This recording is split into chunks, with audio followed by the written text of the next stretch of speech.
রে সন্নে টুন্না আছে নাই? আরে না, স্বর্ণ তো আসে নাই, তবে অনেক লোহা আসছে।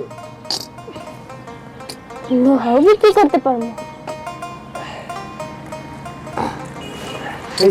কপালে থাকলে স্বর্ণ আসবো। দে দে আবার দে। ঠিক আছে।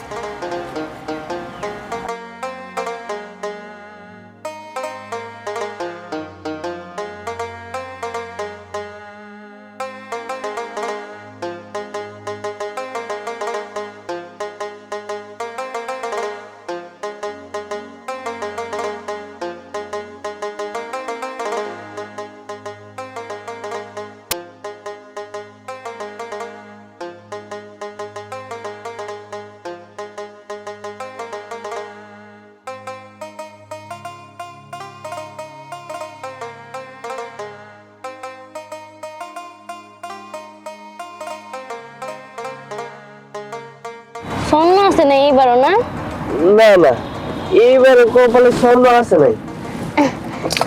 আসবো নি, অসুবিধা নাই। আচ্ছা ঠিক আছে, আবার বলতেছি। আরে এদিকে পালাচ্ছিস কেন? ওদিকে পালা।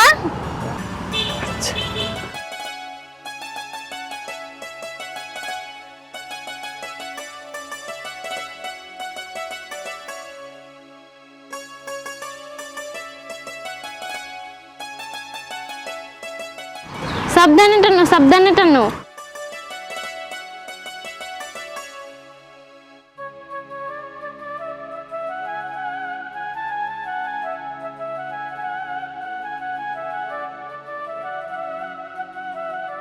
এই আস্তে টানতে পারিস না? এই স্বর্ণ কি লোহা নাকি যেটার সাথে বেঁচে থাকবে ওইটা হালকার উপরে চলে আসবে? এইভাবে জোরে জোরে টান দিস না।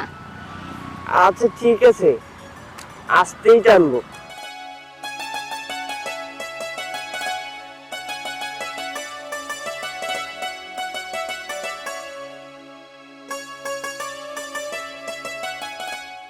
শোন, এই ঘাটে আর স্বর্ণ পাওয়া যাবে না, চল আমরা সামনের ঘাটে যাই।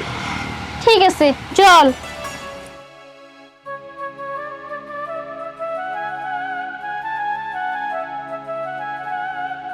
আমি ভাবতেই পারছি না, ওই বুড়োকে এতগুলো ডেট ফেল ওষুধ খাওয়ালাম, ওই বুড়ো এত সহজে মরছে না।